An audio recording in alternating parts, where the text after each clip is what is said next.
Sir welcome to ప్రజా చైతన్యం sir. నమస్తే అండి. సార్ నిన్న రేవంత్ రెడ్డి గారి వ్యాఖ్యలు ఎట్లా చూడాలి సార్? రాజశేఖర్ రెడ్డి గారి మీద కూడా విరుచుబడినట్టు అనిపిస్తుంది. జగన్మోహన్ రెడ్డి ఏదో నీళ్ళని తరలించుకుని వెళ్ళిపోతున్నాడు, కానీ కేసీఆర్ చూస్తూనే ఉండిపోయాడు అని చెప్పి వ్యాఖ్యలు చేశారు కదా, దాన్ని ఎట్లా చూడాలి? ప్లస్ ఆయన లాంగ్వేజ్ కూడా ఫౌల్ లాంగ్వేజ్, పార్లమెంటరీ లాంగ్వేజ్ వాడకుండా వేరే లాంగ్వేజ్ వాడుతున్నారు, ఇది ఎట్లా చూడాలి సార్? అంటే రేవంత్ రెడ్డి గారు తెలంగాణ ముఖ్యమంత్రి హోదాలో కేబినెట్ సమావేశం అయిన తర్వాత ప్రెస్ మీట్ పెట్టి మాట్లాడారు. ఆయన భాష, ఆయన మాటలు, వ్యక్తం చేసిన అభిప్రాయాలు ఒక బలహీనత కనిపిస్తుంది తప్ప బాధ్యత కనిపించదు. బలహీనత ఎందుకు అంటున్నానంటే, ఈరోజు నీటి ప్రాజెక్టులపైన సరైన అవగాహన లేకపోవడం, తెలంగాణ మాజీ ముఖ్యమంత్రి కేసీఆర్ గారు మళ్ళీ ఫీల్డ్లోకి వస్తే ఎమోషనల్ విషయాల్లో తను ఎలా తట్టుకోవడం కోసం విపరీతంగా తిట్టడం, అంటే భావోద్వేగాలు రెచ్చగొట్టడం అనేది అది కూడా ఒక కళ రాజకీయాల్లో. ఈయనకి భావోద్వేగాలు రెచ్చగొట్టాలని మనసులో ఉంది, కానీ ఆయనకి విషయం లేదు. రెండో అంశం, ఈ మొత్తం వ్యవహారంలో తెలంగాణ ప్రజలకి నష్టం చేయదలుచుకున్నాడు, తన సొంత పార్టీకి నష్టం చేస్తాడు. ఇక్కడ ఆయన అనుకూలం అనుకునే చంద్రబాబు నాయుడికి నష్టం, చివరకు శర్మిలా గారు కూడా ఇబ్బంది పెట్టే రాజకీయం నిన్న చేశాడు. మొత్తంగా ఆయన సెల్ఫ్ గోల్ రాజకీయాలు చేస్తున్నాడు, ఇది ఆయనకి నష్టం. కేసీఆర్ గారు ఏ రూపంలో బయటికి రావాలి మళ్ళీ అఫెన్సివ్గా అనే దానికి కావాల్సిన ఆయుధాలు ఇస్తున్నాడు. ఆయన కానీ సవాల్ చేసినట్టే అసెంబ్లీలో కానీ ప్రత్యేక చర్చ జరిపినారంటే మాత్రం పూర్తి డిఫెన్స్లో రేవంత్ రెడ్డి పడతాడు. అందుకే హరీష్ రావు గారు విత్ ఇన్ ఫ్రాక్షన్ ఆఫ్ టైంలో బస్తీ మీద సవాల్ అంటే సవాల్ నేను వస్తాను ఎప్పుడో డిసైడ్ నిన్న అన్నాడు. అంటే అర్థం ఏంటి, ఈయన ఎంత బలహీనంగా ఉన్నాడని అర్థం.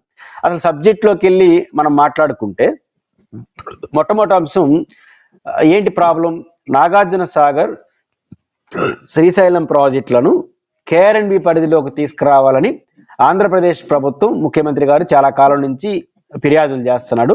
అది ఇప్పుడు ఒక కొలిక్కి వచ్చింది. ఇప్పుడు దాన్ని తెలంగాణ ప్రభుత్వం, గత ప్రభుత్వం ఒక కొలిక్కి వచ్చిన నేపథ్యంలో ఇప్పుడు హ్యాండ్ ఓవర్ చేసే పరిస్థితి వచ్చింది. అంటే కృష్ణా యాజమాన్య బోర్డు పరిధిలోకి, అంటే శ్రీశైలం కానీ నాగార్జున సాగర్ కానీ ఈ రెండు రాష్ట్రాలు కుడి ఎడమ కాలువలు మెయింటైన్ చేస్తూ ఉన్నాయి. దీని స్థానంలో కేంద్ర ప్రభుత్వ ఏజెన్సీగా ఉన్నటువంటి కేఆర్ఎండ్బి పరిధిలోకి వచ్చే పరిస్థితులు ఏర్పడ్డాయి. కేఆర్ఎండ్బికి వస్తే తెలంగాణకు నష్టం అనే పేరుతో రేవంత్ రెడ్డి భయపడిపోయినాడు, చేత కాదని హరీష్ రావు గారు ఆరోపించడం, దాన్ని తట్టుకోలేక సరైన సమాధానం చెప్పలేక మనం వాళ్ళకన్నా గట్టిగా జగన్ని, రాజశేఖర రెడ్డిని తిట్టేస్తే గొప్పోళ్ళు అయిపోతాము అనే షార్ట్ కట్ మెథడ్కి వెళ్ళిపోయినాడు.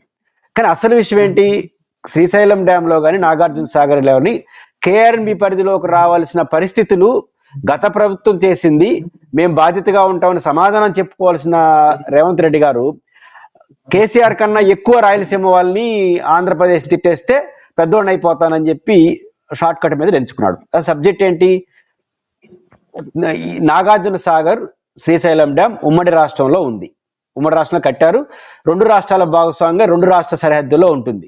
శ్రీశైలం డ్యామ్, నాగార్జున రెండు కృష్ణా నది పైన ఉంటుంది. శ్రీశైలంలో ఎడమ కాలువ తెలంగాణ పరిధిలో ఉంది, వాళ్ళ హ్యాండ్ ఓవర్లో ఉంది. Right branch canal AP hand ఓవర్లో ఉంది. నాగార్జున సాగర్లో దారుణంగా లెఫ్ట్ బ్రాంచి, రైట్ బ్రాంచి అన్ని తెలంగాణ పరిధిలోకి తెచ్చుకున్నారు 2014లో. ఎందుకు నాగార్జున సాగర్ లెఫ్ట్ తెలంగాణకు సంబంధించింది, రైట్ ఆంధ్రప్రదేశ్ సంబంధించింది.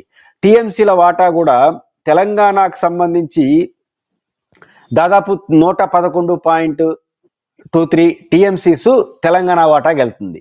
రైట్ బ్రాంచ్ నుంచి ఏపీకి 144.30 టీఎంసీలు వస్తాయి, ఎక్కువ నీళ్ళు వస్తాయి. కానీ ఏం చేశారు, రెండు కాలువలు వాళ్ళు మెయింటైన్ చేయడం వల్ల నీళ్ళు ఆలస్యంగా వస్తున్నాయి. చంద్రబాబు నాయుడు గారు 5 ఏళ్ల ముఖ్యమంత్రి ఉన్నప్పుడు ప్రయత్నం సరిగ్గా చేయలేదు, ఒకసారి పోలీసులు పంపించి వెనక్కి వచ్చేసినాడు, వాళ్ళ హ్యాండ్ ఓవర్లో ఉంటుంది. జగన్మోహన్ రెడ్డి గారు అధికారంలోకి వచ్చిన వెంటనే ఈ విషయం సీరియస్గా తీసుకున్నాడు, కృష్ణా యాజమాన్య బోర్డు కంప్లైంట్ చేశాడు. మా వాటా వచ్చే రైట్ బ్రాంచ్ని కూడా వాళ్ళు మెయింటైన్ చేస్తే ఎట్లా, రెండోది వాళ్ళు విద్యుత్ ఉత్పత్తి పవర్ స్టేషన్ వాళ్ళ దగ్గర పెట్టుకొని ఎప్పుడు పుడితే అప్పుడు నీళ్ళు ఉత్పత్తి చేసి సముద్రానికి వదిలేస్తున్నారు. దీనివల్ల అన్ని విధాలు నష్టపోతా ఉంది కృష్ణా డెల్టా రాష్ట్రం అని జగన్ గారు దూరదృష్టితో ముందుకెళ్ళాడు. కృష్ణా యాజమాన్య ద్వారా లెటర్లు రాశాడు, ఒక కొలిక్కి వస్తూ ఉంది. ఈ దశలో అయినా వాళ్ళు మార్పులు లేకపోతే జగన్ గారు ఏం చేశారు, పోలీసులను పెట్టి నేరుగా వెళ్ళి డ్యామ్ని టేక్ ఓవర్ చేసుకొని తన పరిధిలో ఉన్నట్టు కృష్ణా కుడి కాలువను తన హ్యాండ్ ఓవర్ తీసుకున్నాడు. నాగార్జున డ్యామ్ ఏదైతే ఉందో దానిపైన పోలీసుల పవర్స్ ని ఉపయోగించారు. దీంతో అసలు కథ మొదలైంది. ఇప్పుడు రెండు రాష్ట్రాల మధ్య పోలీసులు గొడవ రావడంతో కేంద్ర ప్రభుత్వం జోక్యం చేసుకొని రైట్ బ్రాంచ్ ని మరియు నాగార్జున సాగర్ డ్యామ్ ని పోలీసు సిఆర్పి పరిధిలో తెచ్చుకున్నారు. ఇప్పుడు సిఆర్పి పరిధిలో ఉంది అది. రేవంత్ రెడ్డి గారికి కామన్ సెన్స్ కూడా లేకుండా నిన్నేం చేశాడు, దమ్ముంటే ఇప్పుడు రా అంటున్నాడు. జగన్ ఇప్పుడు రమ్మను, ఆ రోజు నువ్వు ఉన్నప్పుడు వచ్చాడని. ఎన్నికల రోజు జరిగింది అది. దమ్ముంటే అసలు నాగార్జున సాగర్ ఇప్పుడు ఎవరి హ్యాండ్ ఓవర్ లో ఉన్న అవగాహన కూడా రేవంత్ రెడ్డి తెలియదు. జగన్ గారు దమ్ముంటే ఎందుకు రావాలి? ఆయన పనేంటి, కుడి కాలువను తన హ్యాండ్ ఓవర్ లో తెచ్చుకోవడం. రెండోది నాగార్జున సాగర్ డ్యామ్ పద్ధతిగా జరుపుకోవడం, లేకపోతే సెంట్రల్ గవర్నమెంట్ చేతిలోకి పోవడం. ఇది జగన్ గారి యొక్క ఆలోచన. ఇది రాష్ట్ర ప్రయోజనాల రీత్యా అది సక్సెస్ అయిపోయాడు. ఈరోజు కుడి కాలువ మరియు Nagarjuna Sagar dam central reserve force పరిధిలో ఉంది, తెలంగాణ పరిధిలో లేదు. కాబట్టి జగన్ గారు కోరుకునేది ఉంటే ఇద్దరు చేసుకుందాం, లేకపోతే సెంట్రల్ గవర్నమెంట్ ఏజెన్సీకి పోవాలని. అది సక్సెస్ అయిపోయినాడు. ఇంకెందుకు జగన్ పోతాడు ఇప్పుడు? నువ్వు అంత పోటుగాడైతే, అంత హీరో అయితే ఇప్పుడు కొట్టు తరివేసి ఆ సెంట్రల్ ఫోర్స్ ని. ఇప్పుడు ఎవరి పరిధిలో ఉంది? తెలంగాణ పోలీసుల పరిధిలో, తెలంగాణ ప్రభుత్వ పరిధిలో ఉంది. ఆయన భ్రమంలో ఉన్నాడు. సెంట్రల్ ఫోర్స్ పరిధిలో ఉంది. ఇప్పుడు రేపు కృష్ణా యాజమాన్య బోర్డు చేతిలోకి వెళ్తే మొత్తం వాళ్ళ హ్యాండ్ ఓవర్లోకి వెళ్తుంది. జగన్ గారు అక్కడ కోరుకునేది అదే. కానీ జగన్ గారు ఇప్పుడు ఎందుకు ధైర్యంతో రావాలి? ఆయన ధైర్యంతో చేయాల్సిన పని చేసేసినాడు. కాబట్టి మనం వ్యాఖ్యలు చేసేటప్పుడు ఈ స్పృహ కూడా లేకుండా మాట్లాడేస్తే ఏమవుతుంది? ఇప్పుడు అడుగుతారు కదా రేపు జర్నలిస్టులు, ఆల్రెడీ ఇప్పుడు ఎవరి హ్యాండ్ ఓవర్ లో ఉందంటే సిఆర్పిఎఫ్ లో ఉంది, నువ్వు పోయి కొట్టే సిఆర్పి వాళ్ళని చూద్దాం, హ్యాండ్ ఓవర్ లో తీసుకో. జగన్ గారు ఆ విషయంలో సక్సెస్ అయినట్టు కదా. ఇది ఫస్ట్ పాయింట్. అదే శ్రీశైలం డ్యామ్ కి సంబంధించి రైట్ బ్రాంచ్ మంది, లెఫ్ట్ బ్రాంచ్ వాళ్ళది. అయితే శ్రీశైలం డ్యామ్ లో విద్యుత్ ఉత్పత్తి ఎప్పుడు చేయాలో నామ్స్ ఉన్నాయి. దానికి భిన్నంగా గత ప్రభుత్వం వ్యవహరించింది. జగన్ గారు దాన్ని సీరియస్ గా తీసుకున్నాడు. ఇప్పుడు శ్రీశైలం డ్యామ్ లో అన్యాయంగా జగన్మోహన్ రెడ్డి గారు కృష్ణా జలాలని రాజశేఖర రెడ్డి గారి కాలం నుంచి దోచుకెళ్ళిపోతున్నారని మాట్లాడాడు. ఇక్కడ 2 పాయింట్లు ఉన్నాయి. ఒకటి, శ్రీశైలం డ్యామ్ లో మొత్తం నీటి కేటాయింపుల్లో రాయలసీమ ప్రాంతానికి 22 చిల్లర టీఎంసీలు రైట్ వాటర్ ఉంది తీసుకునేదానికి. తెలంగాణ ప్రాజెక్టులకు శ్రీశైలం నుంచి ఒక చుక్క నీళ్లు తీసుకునేదానికి రైట్ వాటర్ లేదు. మరి రాయలసీమకు నీళ్లు తీసుకుంటా ఉంటే అక్రమంగా తీసుకుంటే జ్ఞానం ఉందా కనీసం? ఈ కనీసం అటు పోతిరెడ్డిపాడు నుంచి కానీ ఇంకొక చోట నుంచి కానీ తీసుకునే రైట్ ఉంది. మరోవైపు తుంగభద్ర కృష్ణకు ఉపనది, అది కూడా శ్రీశైలం డ్యామ్ లో పడతాయి నీళ్లు. దాంట్లో 111 టీఎంసీల రైట్ వాటర్ రాయలసీమకు ఉంది. హెచ్ఎల్సి, ఎల్ఎల్సి, భైరవాన్ తిప్పకు. అంటే ఆ రకంగా తీసుకుని 150, 130 టీఎంసీల నీళ్లు రైట్ వాటర్ తీసుకునేదానికి శ్రీశైలం ఎగువ భాగాన్ని నుంచి రాయలసీమకు, రాష్ట్రానికి అవకాశం ఉంది. ఒక చుక్క నీళ్లు తీసుకునే రైటు తెలంగాణ ప్రభుత్వానికి శ్రీశైలం నుంచి లేదు ప్రాజెక్టులకు. ఆ స్పృహ కూడా లేకుండా వీళ్ళు దోపిడీదారులు అంటాడు. అంటే విషయం పట్ల అవగాహన ఉందా? ఇది మొదటి అంశం. కాబట్టి రాయలసీమ ప్రాంతానికి కానీ విషయం పరిజ్ఞానం లేకుండా మాట్లాడితే ఆయనకే నష్టం. పోనీ రాజశేఖర రెడ్డి గారి పైన చేసిన వ్యాఖ్యలు అత్యంత దారుణమైన వ్యాఖ్యలు. ఇక నేను ప్రధానంగా చెప్పదలుచుకుంది, రాజశేఖర రెడ్డి గారు బ్రిటిష్ ఇండియా తర్వాత ఆంధ్రప్రదేశ్ సమగ్రాభివృద్ధి, అంటే ఆంధ్రప్రదేశ్, తెలంగాణ అన్ని కలిపి నేను చెప్తున్నాను, పాటుపడిన వ్యక్తి రాజశేఖర రెడ్డి గారు. ఉమ్మడి ఆంధ్రప్రదేశ్ లో కృష్ణా నది పైన దక్షిణ తెలంగాణకు, రాయలసీమకు అన్యాయం జరిగింది. ఉమ్మడి ఆంధ్రప్రదేశ్ లో చారిత్రకంగా దక్షిణ తెలంగాణ అంటే కృష్ణానది తెలంగాణలో ఫస్ట్ ప్రవహిస్తుంది. ఆ తర్వాత రాయలసీమ సముద్రంలో ముగిసేటప్పుడు కోస్తాలో ప్రవహిస్తుంది. కానీ దురదృష్టవశాత్తు పాలకుల యొక్క తప్పుల వల్ల రాయలసీమకి, దక్షిణ తెలంగాణకు, ఉమ్మడి ఆంధ్రప్రదేశ్ లో అన్యాయం జరిగింది. శ్రీశైలం, నాగార్జున సాగర్ డిజైన్ కూడా ఈ ప్రాంతానికి అన్యాయం జరిగింది. వీటన్నిటిని సరిదిద్దే బాధ్యతను రాజశేఖర రెడ్డి గారు తీసుకున్నారు. ఎంత బాధ్యతగా వ్యవహరించారంటే, ఈ రాయలసీమ నుంచి ప్రవహిస్తున్నటువంటి శ్రీశైలం నుంచి దక్షిణ తెలంగాణ, రాయలసీమకు అన్యాయం జరుగుతుంది కాబట్టి రాయలసీమకే కృష్ణా నదిని ఉపసంహరించుకోవాలంటే కృష్ణా డెల్టా వాళ్ళు అంగీకరించరు. ఇంకోవైపు లెఫ్ట్ బ్రాంచ్ నుంచి నాగార్జున సాగర్ నుంచి హైదరాబాద్ వరకు నీళ్లు పోవాలి, అదొక 100 పై నీళ్ళు టీఎంసీల వాటర్ కావాలి. వీటన్నిటిని పరిష్కరించుకోవడం కోసం రాజశేఖర రెడ్డి తీసుకున్న అద్భుతమైన నిర్ణయం జలయజ్ఞంలో పోలవరం పైన ప్రాజెక్టు కట్టి ఆ పోలవరాన్ని కృష్ణా డెల్టాకి ఇచ్చేవాలి. అదేవిధంగా దొమ్మగూడెం టేల్ పాండ్ పథకాన్ని తీసుకొని గోదావరి నీళ్లను నాగార్జున సాగర్ లెఫ్ట్ బ్రాంచ్ లో కలిపితే అటు హైదరాబాద్ సమస్య పరిష్కారం అయిపోతుంది. గోదావరిలో ఫుల్గా నీళ్లు ఉన్నాయి కాబట్టి దొమ్మగూడెం టేల్ పాండ్, పులిచింతల, పోలవరం ఈ మూడింటిని సైమల్టేనియస్ గా పూర్తి చేసి కృష్ణా డెల్టాకు, తెలంగాణకు, హైదరాబాద్ సమస్యను నాగార్జున సాగర్ తో పరిష్కరించుకునేసి గోదావరితో కృష్ణా నీళ్లను కంప్లీట్ గా రాయలసీమ, నెల్లూరు, ప్రకాశం, దక్షిణ తెలంగాణకి పరిమితం చేయాలని దూరదృష్టితో వ్యవహరించాడు. వ్యవహరించడం కాదు, రాయలసీమలో గాలేరు నగరి, హంద్రీనీవా, తెలుగంగ, అదేవిధంగా ఎలుగొండ ప్రాజెక్టు ప్రకాశం జిల్లా, అదేవిధంగా పోతిరెడ్డిపాడు వెడల్పు, సిద్ధేశ్వరం, గుండ్రేవల ముందు తీసుకొచ్చాడు. మరోవైపు దక్షిణ తెలంగాణకి మహబూబ్ నగర్ రంగారెడ్డి ఎత్తిపోతల పథకం, కల్వకుర్తి ఎత్తిపోతల పథకం, దిండి పథకాన్ని రాజశేఖర రెడ్డి గారు తీసుకొచ్చారు. ఈ రోజు రేవంత్ రెడ్డి గారికి ఏమాత్రం అవగాహన ఉందో లేదు కానీ ఆయన వచ్చింది మహబూబ్ నగర్ జిల్లా నుంచి. మహబూబ్ నగర్ సమస్యకి, తాగునీటికి, సాగునీటికి పరిష్కారం అయ్యేది రంగారెడ్డి ఎత్తిపోతల పథకం. ఆ పథకాన్ని సృష్టికర్త రాజశేఖర రెడ్డి గారు. నిజంగా రాజశేఖర రెడ్డి గారికి నీళ్ళన్నీ తెలంగాణకు అన్యాయం చేసి రాయలసీమకు తీసుకెళ్లాలనుకుంటే రంగారెడ్డి ఎత్తిపోతల పథకాన్ని, అదేవిధంగా కల్వకుర్తి ఎత్తిపోతల పథకాన్ని, అదేవిధంగా దిండి పథకాన్ని ఎందుకు టేకప్ చేశాడు? అదేం చేయాలని చెప్పి తెలంగాణ వాళ్ళు కోరలేదే, కోరకపోయినా టేకప్ చేశాడు. నిజంగా తెలంగాణకు అన్యాయం చేయాలని రాజశేఖర రెడ్డి అనుకుంటే ఎందుకు తీసుకొచ్చాడు? ప్రాణహిత చేవెల ప్రాజెక్ట్ ఎవరిది? ఈరోజు కాళేశ్వరం ఎవరిది? పేరు మార్చుండొచ్చు, రాజశేఖర రెడ్డి గారిదే. దొమ్మగూడెం టేల్పాన్ పథకం వచ్చుంటే ఎవరికి లాభం? కానీ తెలంగాణకు అన్యాయం చేయాలని రాజశేఖర రెడ్డి అనుకుంటే, రాయలసీమకే న్యాయం చేయాలనుకుంటే అవన్నీ ఎందుకు టేకప్ చేస్తాడు? తను ఉన్నటువంటి జిల్లాకు కూడా తాగునీరు సాగునీరు ఇచ్చిన ఘనత రాజశేఖర రెడ్డి గారిది. కాబట్టి ఆ రాజశేఖర రెడ్డి చనిపోయిన 15 ఏళ్ళని ఇంకా దాన్ని చేతగాక మీరు పూర్తి చేసుకోకుండా రాజశేఖర రెడ్డి గారు తిట్టడం ఏంటి? దుస్సాహసానికి పాల్పడ్డాడు. ఖచ్చితంగా రేవంత్ రెడ్డి గారు చేసింది చాలా అభ్యంతరకరం. రాయలసీమతో గొడవలు పెట్టుకుంటే, ఆంధ్రాతో గొడవలు పెట్టుకుంటే దక్షిణ తెలంగాణలో ప్రాజెక్టు కట్టలేడు, రాయలసీమలో కట్టలేడు. కానీ రాయలసీమకు మరో అవకాశం ఉంది, అది తుంగభద్ర నీళ్లు కానీ వాడుకుంటే 150-200 టీఎంసీలు రాయలసీమకు వాడుకోవచ్చు. కాబట్టి బలిపశుని చేసేది రేపు రేవంత్ రెడ్డి దక్షిణ తెలంగాణని. కాబట్టి ఆంధ్రప్రదేశ్తో తెగేదాగా లాకుంటే వారికి నష్టం. కాబట్టి కేసీఆర్ గారిని రాజకీయంగా ఎదుర్కోలేక ఇట్లా ఆంధ్రప్రదేశ్ను బాగా తిట్టేస్తే తెలంగాణ వాళ్ళు హ్యాపీ ఫీల్ అవుతారని ఒక పొరపాటు అంచనాతో పోతున్నాడు. అది ఆయనకే రివర్స్ అవుతుంది. అది ఆలోచించుకోవాల్సిన అవసరం ఉంది. గత ప్రభుత్వం చేసిన తప్పుల్ని ఎట్లా ఎస్టాబ్లిష్ చేసుకోవాలి తప్ప ఈరోజు ఇట్లా మాట్లాడితే తప్పు. రేవంత్ రెడ్డి గారు చేసిన ప్రకటన వల్ల ఎట్లా బయటకు వద్దాము అని చాలా గుమ్మనంగా ఉన్నటువంటి కేసీఆర్కి ఇది నీ పరిష్కార మార్గం ఆయన చూపించినాడు. రేపు కానీ అసెంబ్లీలో చర్చ జరిగితే మొత్తం కాంగ్రెస్ పార్టీ డిఫెన్స్ లో పడుతుంది. రెండో అంశం, రాజశేఖర రెడ్డి గారు కాంగ్రెస్ ముఖ్యమంత్రిగా పోతిరెడ్డిపాడు వెడపలు చేశాడు. కేసీఆర్ చెప్తాడేంది? నువ్వు ఎవరి పార్టీ ప్రతినిధివి? ఈరోజు రాష్ట్రంలో ఆ రోజు రాజశేఖర రెడ్డి గారు పోతిరెడ్డిపాడు వెడల్పు చేస్తే కృష్ణా నదిలో పోతిరెడ్డిపాడు వెడల్పు చేసి రాయలసీమకు నీళ్లు తీసుకెళ్తే కృష్ణానదిలో రక్తం బారుతుంది అని దేవినేని ఉమామహేశ్వరరావు తెలుగుదేశం పార్టీ ఆయన మాట్లాడాడు. ఆందోళన చేశాడు, విజయవాడ ప్రజలు రెచ్చగొట్టాడు రాయలసీమకు వ్యతిరేకంగా.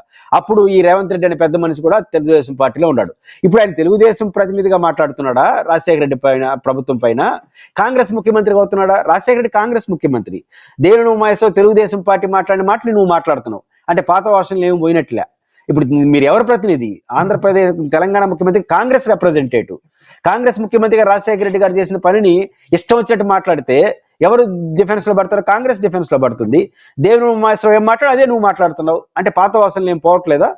ఇట్లాంటి మాటలు ఎందుకు చేస్తున్నాడో అర్థం కావట్లేదు. ఆ రకంగా కేసీఆర్ ని ఈజీగా బయట వచ్చి మాట్లాడించాడు, కాంగ్రెస్ ని డిఫెన్స్ అంటే ఇక్కడ శర్మిల గారు యాక్టివ్ గా ముందుకు వస్తున్నారు. రేపు ఆమె కూడా నువ్వు రాజశేఖర రెడ్డి ఎట్టబడితే ఆమె కూడా రియాక్ట్ కావాల్సి వస్తుంది.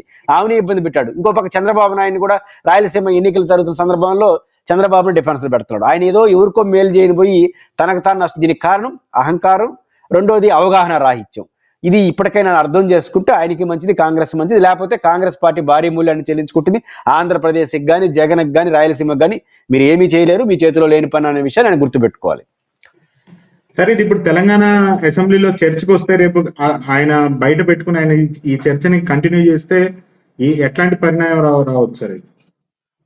ఖచ్చితంగా నేను చర్చకు వెళ్తాడని అనుకోలేదు. ఏదో ఆవేశంగా నేను మాట్లాడేసినట్టు తెలియక లోపలికి వెళ్ళినంటే అవన్నీ జరగదు. రెండో అంశం, వెళితే ఏం మాట్లాడతావు? ఇచ్చలవిడిగా ఆంధ్రప్రదేశ్ని తిడతావు. నువ్వు ఇప్పుడు ఏం తిట్టాలి? నీకన్నా నేను బాగా తిడుతున్నాను అని తిట్టాలి, అంతే కదా. తిడితే ఏమవుతుంది?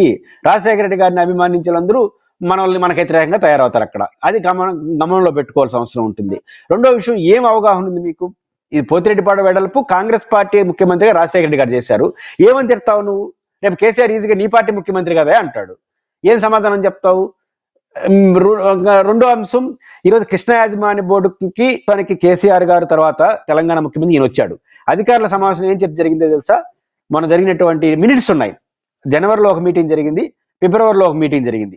ఈ 2 మీటింగుల్లో ఆంధ్రప్రదేశ్ ప్రభుత్వం కోరుతున్నట్టుగా కేంద్ర ప్రభుత్వం ఇచ్చిన సూచన మేరకు కృష్ణా యాజమాన్య బోర్డు కార్యాలయం చేతిలోకి నాగార్జున సాగర్ అవుట్లెట్లు, శ్రీశైలం అవుట్లెట్ ప్రాజెక్ట్స్ ఏమన్నాయో అవి ఇవ్వాలి అని ఆదేశించారు. ఇస్తాము, జెన్కోను కూడా తెలంగాణ జెన్కో చేతిలో ఉంది, దాన్ని మాట్లాడుకొని ఇస్తామని చెప్పి వచ్చేసారు. రిటర్న్ గా చెప్పి వచ్చారు అధికారుల సమావేశంలో.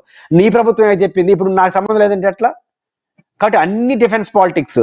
కాబట్టి ఖచ్చితంగా రేవంత్ రెడ్డి గారు రేపు అసెంబ్లీలో చర్చ పెడతాడు అనుకోను. చర్చ పెట్టినా ఏదో ఒకటి బుల్డ్రోజ్ చేసేసి వాళ్ళు తరిమేస్తాడు. పూర్తి స్థాయిలో కానీ చర్చ జరిగినంటే పూర్తిగా కాంగ్రెస్ పార్టీని డిఫెన్స్ లో నెట్టేస్తాడు. అనవసరంగా తన రాజకీయ ప్రత్యర్థులకు అవకాశం కల్పిస్తాడు. ఆయన ముఖ్యమంత్రి అయినాడన్న స్పృహలో కూడా లేకుండా మాట్లాడుతున్నాడు. ఆయన నష్టం, రాజకీయంగా నష్టం, తెలంగాణకి నష్టం, అందరికీ నష్టం చేసే పని మాత్రం చేస్తాడు. చంద్రబాబు నాయుడు ఏమన్నా వెనకాల ఉన్నారంటారు సార్ ఈ మా వ్యాఖ్యల పైన ఏమన్నా? ఈ విషయంలో ఉండడం ఉంటే ఆయనకే నష్టం. పాయింట్ ఏంటి, ఇప్పుడు చంద్రబాబు గారు నష్టం తెచ్చిపెట్టాడు కదా. ఇప్పుడు మాట్లాడతారు కదా రేపు జగన్మోహన్ రెడ్డి గారు, రాయలసీమలో పోతిరెడ్డిపాడు ఎడల్పు అనేది రాయలసీమకు ప్రాణం. అట్లాంటి ప్రాణప్రదమైన పని ఆ రోజు రాజశేఖర రెడ్డి గారు చేస్తే దేవినేని ఉమామహేశ్వరరావు, తెలుగుదేశం పార్టీ, చనిపోయిన కోడెల శ్రీనివాసరావు వాళ్ళు కృష్ణా డెల్టాలో సైకిల్ యాత్రలు చేసి కృష్ణా డెల్టా వాళ్ళని రెచ్చగొట్టాడు రాయలసీమకి వ్యతిరేకంగా. ఇప్పుడు అదే మాట ఆయన మాట్లాడుతున్నాడు. రేపు జగన్ గారు అంటారు మేమైందే అంటాము, దేవినేని ఉమామహేశ్వరరావు ఏం మాట్లాడు నువ్వు అదే మాట్లాడుతున్నావు, కాబట్టి ఇంకా నువ్వు తెలుగుదేశం వాసన పోవట్లేదు అంటే రేపు చంద్రబాబుకి ఇబ్బంది కదా ఎలక్షన్ రాయలసీమ, నెల్లూరు, ప్రకాశంలో ఏం మాట్లాడతాడు. కాబట్టి చంద్రబాబు నాయుడు గారికి తెలిసి జరుగుండు, తెలుసుంటే చెప్పుంటాడు ఇట్లా మాట్లాడద్దండి. రెండోది ఇక్కడ ఏం మాట్లాడతాం, తెలుగుదేశం పార్టీ రాయలసీమ ఎత్తిపోత పథకం పేరుతో ఒక 30 మట్టి కూడా ఎత్తిపోయలేదని రోజు మీ ఆస్థాన చాలా కూర్చొని ఇప్పుడు ఆయన ఏం మాట్లాడాడు రేవంత్ రెడ్డి, అది అయిపోయింది, ఇది టీఎంసీ నీళ్ళు తీసుకోబోతున్నాడు అని చెప్పినాడు. అంటే నువ్వు సర్టిఫికేట్ ఇచ్చావు కదా, అంటే ఇప్పుడు రేపు చంద్రబాబు ఏం చెప్పాలి, ఇన్ని రోజులు చెప్పింది అబద్ధం అని చెప్పి ఆయన శిష్యుడు చెప్పాడని చెప్పాలనా. కాబట్టి ఆ రకంగా చంద్రబాబు కూడా అస్తం ఉండకపోగా చంద్రబాబు గారి నష్టం ఇది. కానీ తెలుగుదేశం పార్టీ వాళ్ళు నెత్తిని కొట్టుకుంటూ ఉంటారు ఆయన తిట్టలేక, ఆయన ఏం అనలేక. కాబట్టి రేవంత్ రెడ్డిది ఆయన పార్టీకి నష్టమే కాదు, ఆయన అభిమానించే చంద్రబాబు నాయుడు కూడా నష్టం చేసిన వాళ్ళు అవుతారు. సార్ వెల్కమ్ టు ప్రజా చైతన్యం సార్. నమస్తే అండి. నిన్న టీడీపీ జనసేన పొత్తుల్లో చూస్తే గనక 25 సీట్లు కన్ఫర్మ్ అయినాయి, ఒక ఎంపీ కన్ఫర్మ్ అయింది అంటున్నారు సార్. అది ఎంతవరకు కన్ఫర్మ్ అయింది, అసలు నిజంగా కన్ఫర్మ్ అయిందా, బయట టీజర్స్ అట్లా వదులుతున్నారా? ఇక్కడ 2 వ్యూహాలతో ప్రచారంలోకి వస్తుంది. ఒక సీట్లు సర్దుబాటు, ఎవరికి ఏ సీట్ ఇవ్వాలి, ఎన్ని సీట్లు ఇవ్వాలనే చర్చ ఎప్పుడు వస్తుంది, పొత్తు ఫైనల్ అయిపోయి ఎన్నికల రంగంలో దిగడానికి రెడీ అయిపోయినప్పుడు వస్తుంది. కానీ ఇక్కడ మౌలికమైన సమస్య ఏంటంటే జనసేనని అభిమానించే వాళ్ళు కానీ, వాళ్ళ పార్టీ కానీ, తెలుగుదేశం వాళ్ళు కానీ ఒక గందరగోళంలో ఉన్నారు. ఒక అనుమానం ఉంది వాళ్ళకి. పవన్ కళ్యాణ్ ఏమో ఎటువంటి పరిస్థితుల్లోనూ ఎన్డీఏని తీసుకొస్తానంటున్నాడు, ఎన్డీఏలోకి చేరదాం అంటున్నాడు. బీజేపీ వాళ్ళు ఏమీ చెప్పట్లేదు. ఆయన బీజేపీని వదిలేసినట్టు వచ్చి చంద్రబాబు నాయుడుతో కలిసేసినాడు. ఇంకో పక్క చంద్రబాబు నాయుడు బీజేపీతో పోవడానికి ట్రై చేస్తాడనే ప్రచారం ఉన్నప్పుడు ఇది ఇంతవరకు తేల్లా. బీజేపీ ఇప్పుడు తేల్చే పనిలో లేరు. కాబట్టి రేపు బీజేపీ కాదని పవన్ కళ్యాణ్ తెలుగుదేశంతో ఉంటాడా, వెళ్ళిపోతాడన్న అనుమానం తెలుగుదేశం పార్టీ వాళ్ళకి ఉంది, జనసేన వాళ్ళకు ఉంది. అసలు జగన్ గారేమో ఈ సీట్ల సర్దుబాటుతో ముందుకెళ్ళిపోతున్నాడు, సీట్ల వ్యవహారాలు తేల్చేసి. మనమేమో ఇంత పొత్తుల్లోనే ఫైనల్ కాలేదే, మళ్ళీ పొత్తులు ఫైనల్ అయ్యేది ఎప్పుడు, ఎవరికి సీట్లు వచ్చేది ఎప్పుడు, అభ్యర్థులు ఎప్పుడు, ఏంది గందరగోళం అనే ఒక నెగిటివ్ ఫ్యాక్ట్ తెలుగుదేశం శ్రేణుల్లో జనసేనలో ఉంది. దీన్ని అడ్రస్ చేయడం కోసం తెలివి ఏం చేస్తున్నారు, అసలు విషయం పరిష్కారం కాకుండా సీట్లు పొత్తులో భాగంగా పవన్ కళ్యాణ్ చంద్రబాబు కలుస్తున్నాడని చర్చ వస్తూ ఉంది. అది నేను అనుకోవట్లేదు. అసలు బీజేపీతో ఎట్లా వ్యవహరించాలి, బీజేపీ వస్తుందా రాదా, వీళ్ళతో రోజు మాట్లాడరు కదా. పవన్ కళ్యాణ్ గారు మాట్లాడినట్టుగా రోజు అమిత్ షా వీళ్ళు మాట్లాడతారా? చంద్రబాబు గారితో మాట్లాడితే ఎవరు మాట్లాడతారు, బీజేపీ రాష్ట్ర నాయకులు లేదా జాతీయ స్థాయిలో ఉన్న సెకండరీ గేట్ వాళ్ళు మాట్లాడతారు. కానీ అమిత్ షా, నరేంద్ర మోడీ గారు మాట్లాడిందే ఫైనల్ అవుతుంది. వాళ్ళ మనసులో ఏముందో ఊరికి తెలియదు. కాబట్టి ఈ గందరగోళాన్ని పోవాలంటే అదిగానే పెట్టేసి ఇక్కడ ఏం చేస్తున్నారు, తెలివిగా సీట్లు ఒప్పందాలు పోతున్నా అంటే చాలా సీరియస్ గా ఉన్నారు, 2-3 రోజుల్లో పరిష్కారం అయిపోతుంది అనే చర్చ కోసం ఇవన్నీ చేస్తున్నారు. ఇది మొదటి అంశం. రెండోది చర్చలుగా ఏం చేసేస్తున్నారు, పవన్ కళ్యాణ్కి అర్థం కాదంటే 15 సీట్లు 20 సీట్లు, రెండోది ఏ సీట్లు, ఇట్లాంటి చర్చ జరుగుతున్నట్టుగా టీవీ ఛానల్లో వాళ్ళకి అనుకూలంగా ఉన్న దాంట్లో వచ్చేస్తా ఉంది. దీంట్లో లాజిక్ ఏంది, మానసికంగా 20 లోపే అని సిద్ధం చేస్తున్నారు. అసలు విషయం అది. ఎందుకంటే రేపు వీళ్ళు జనసేన అభిమానించేలా ఉంటారు, 40, 50, 60 అనుకుంటున్నారు. ఇక్కడ 20 చుట్టూ చర్చ జరుగుతా ఉందంటే పవన్ కళ్యాణ్ గారు వచ్చి ఖండించడు కదా. ఎందుకు ఖండించడు, మాకేం సంబంధం అంటే వాళ్ళు రాసుకున్నారు అంటారు. కానీ వాళ్ళు రాసేవాళ్ళు ఊరు ఆస్థాన ఛానల్సే కదా. రాస్తున్నప్పుడు మానసికంగా జనసేన వాళ్ళు 20 లోపు సిద్ధపడిపోయి ఎన్నికల్లో పొత్తు కుదిరితే 20 లోపు జనసేనకి ఇస్తారు, పొత్తు కుదరకపోతే వాళ్ళ దారి వాళ్ళు చూసుకుంటారు. రెండో వైపు ఉల్టాపగా 175 నియోజకవర్గాలలో సర్వేలు చేస్తున్నారు, తెలుగుదేశం అభ్యర్థులు ఎవరు బాగుంటున్నామని. 175 సర్వేలు చేసుకుంటున్నారు. ఇంకోవైపు 20 లోపు అంటే పవన్ కళ్యాణ్ ఉక్కిరి బిక్కిరి చేస్తున్నారు. బీజేపీతో వస్తుందా రాదనే చర్చలు, అసలు చర్చలు పొత్తు ఉంటుందా లేదని, అది ప్రపంచానికి తెలియకుండా సీట్ల సర్దుబాటు రాజకీయం ముందుకు తీసుకొస్తున్నారు. కుదిరితే కూడా జనసేనను పరిమితం చేయడం, కుదరకపోతే ఏం చేయాలనే ఆలోచనలు వాళ్ళ మధ్య జరుగుతున్నట్టు కనిపిస్తుంది తప్ప ఇది పూర్తి గందరగోళం. నా అంచనా ప్రకారం రాజ్యసభ ఎన్నికలు అయ్యేంత వరకు చంద్రబాబు గారు అధికారికంగా సీట్ల సర్దుబాటు కానీ నియోజకవర్గాలు మహా అంటే ఏం చేస్తారంటే, ఇంకా ఒత్తిడి పెరిగితే మీకు 10 మాకు 160, మీకు 15 మాకు 160 ఇట్లాంటి వదులుతారు తప్ప ఈ నియోజకవర్గాలకు వారికి, ఈ నియోజకవర్గాలు వీరికి అనే చర్చ క్వశ్చనే లేదు ఆఫ్టర్ రాజ్యసభ ఎన్నికలు. ఎందుకంటే రాజ్యసభ ఎన్నికల్లో కొన్ని భ్రమలు ఉన్నాయి చంద్రబాబు నాయుడు గారికి. ఆ వైసీపీలో చాలా మంది సీట్లు రాకపోతే వాళ్ళందరూ నాకు ఓట్లు వేస్తారని. ఊరికే ఓట్లు వేస్తారా, నీకు సీట్ ఇస్తారని ఆశ కలపాలి. ఆశ కలిగి సీట్ల సర్దుబాటు చేసేస్తే వాళ్ళే ఆడొస్తారు. ఇవన్నీ ఉన్నాయి చంద్రబాబు నాయుడు గారికి. వైసీపీలో అసంతృప్తిగా వచ్చేస్తారనే వాళ్ళ పట్ల ప్రేమ, ఆశ, జనసేన పైన ఆశ, బీజేపీ పైన ఆశ. వాళ్ళు ఇన్ని ఆశలు పెట్టుకొని ఏం పని చేయాలి? కాబట్టి తెలుగుదేశం పార్టీ ఈ గందరగోళంలో ఉంది. ఈ గందరగోళం నుంచి వాళ్ళ కార్యకర్తల అటెన్షన్ని లేదు, రైట్ ట్రాక్ లో నడుస్తున్నారు. సీట్ల సర్దుబాటు వరకు వచ్చేసింది, రేపు ప్రకటించేస్తారు, ఎల్లుండి ప్రకటించేస్తారు. ఆల్ ఆఫ్ సడన్ ఒకే రోజు 175 పవన్ కళ్యాణ్ గారు ఎన్ని ఎవరు పోటీ చేస్తారు, తెలుగుదేశం ఎన్ని ఎవరు పోటీ చేస్తారనే అది అయిపోతా ఉంది అని చర్చలు. నాకు 2 రోజులు మీడియా ఛానల్ చూస్తాను. 2 రోజుల క్రితం మీడియా ఛానల్లో 48 గంటల్లో పొత్తులు ఫైనల్ అయిపోతాయి, సీట్లు అయిపోతే జగన్ గారి లాగా మేము నాంచం కొట్టేస్తా ఉన్నారు. ఈ రోజు కొన్ని వాళ్ళ ఆస్థానం ఛానల్ చూశాను, 15వ తేదీ పైనట ఆల్ ఆఫ్ సడన్ ప్రకటించేస్తంట. 48 గంటలు ఏమైంది, 15వ తేదీ ఏమైంది, మళ్ళీ వెల్లిగా ఏమొస్తారు రాజ్యసభ ఎన్నికలు అంటారు. ఖచ్చితంగా నా అంచనా ప్రకారం బీజేపీ, తెలుగుదేశం, జనసేన పొత్తు ఉంటుందా లేదా, ఎవరితో ఉంటారు అనేదే రాజ్యసభ ఎన్నికల వరకు తేలదు. తేలినా కూడా గందరగోళంగా తేలుతుంది. ఏమైనా 175లో వీకని నాకిన్నేను తప్ప ఈ స్పెసిఫికేషన్ ఉండదు. కాబట్టి ఇంకా ఇది డైరీ సీరియల్ లాగా జరుగుతూ ఉంటుంది. కాకపోతే పవన్ కళ్యాణ్ గారికి, చంద్రబాబు గారికి అవగాహన ఉండొచ్చు.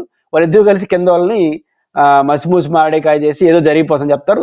ఒక రోజు వచ్చినప్పుడు ఆ ఇబ్బంది పడతారు. నిన్న జరిగిన సమావేశంలో లోకేష్ ఎక్కడ కనిపించలేదు సార్. అంటే ఒకటి, లోకేష్ గారు కనిపిస్తే జనసేన వాళ్ళు ఏమడుగుతారు, లోకేష్ గారు ఎదురుపడ్డాడు కదా, ముఖ్యమంత్రి విషయంలో మీరు ఎందుకు ప్రకటన చేసిన అడగాలి కదా అనుకుంటారు. కాబట్టి తెలివిగా లోకేష్ గారిని ఇంట్లో ఇంకో రూమ్లో ఆయన ఉంటాడు, ఇంకో రూమ్లో ఉంటాడు, ఏం పోయింది. కాబట్టి చంద్రబాబు నాయుడు గారు మాట్లాడింది ఏమైనా లోకేష్ కాకుండా మాట్లాడతాడా? అదే కదా మాట్లాడతారు. కాబట్టి లోకేష్, చంద్రబాబు, జగన్, పవన్ కళ్యాణ్ కూర్చున్నారనుకోండి, అప్పుడు ఏమవుతుంది, జనసేన అభిమానులు ఖచ్చితంగా ఒకటి అడుగుతారు, ఏమని అడగాలి కదా పవన్ కళ్యాణ్ గారు మీరు ఎట్లా ప్రకటిస్తారని. రెండోది మీకు గమనంలో ఉందా, ఆయన ప్రకటన ఆయన 2 అనౌన్స్ చేస్తే ఈయన 2 అనౌన్స్ చేసినాడు. 2 అనౌన్స్ చేసిన ఆయన ముఖ్యమంత్రి విషయంలో ఎందుకు అనౌన్స్ చేయలేదు? ముఖ్యమంత్రి విషయంలో అనౌన్స్ చేయలేదే. ముఖ్యమంత్రి విషయంలో ఇట్లాంటి ప్రకటనలు చేస్తే నష్టం వస్తుంది, నేను కూడా ఆ రకంగా ప్రకటించి ఇండైరెక్ట్ గా మాట్లాడినాడు కదా. ఇప్పుడు లోకేష్ పక్కన కూర్చున్నాడు అనుకో, అది అడుగుతారు ఎవరైనా, లోకేష్ గారు ఇంకోసారి ఇట్లాంటి ప్రకటనలు చేయొద్దనని అడగమంటారు. ఆయన అడిగే పరిస్థితుల్లో ఆయన సమాధానం కూడా చెప్పడు. కాబట్టి వ్యూహాత్మకంగానే లోకేష్ గారిని ఆ చర్చల నుంచి దూరం చేయలే. ఆ చర్చలో కూర్చోలా, ఫోటోలో లేడు. ఆ పక్క రూమ్లో ఆయన ఉంటాడు. చంద్రబాబు లోకేష్ గారు మాట్లాడుకునేదే కదా పవన్ కళ్యాణ్ చెప్తారు. లోకేష్ తెలియని విషయాలు ఏముంటాయి. కాబట్టి అది కూడా వ్యూహంలో భాగంగానే ఉండొచ్చు. Right sir, thanks for joining us.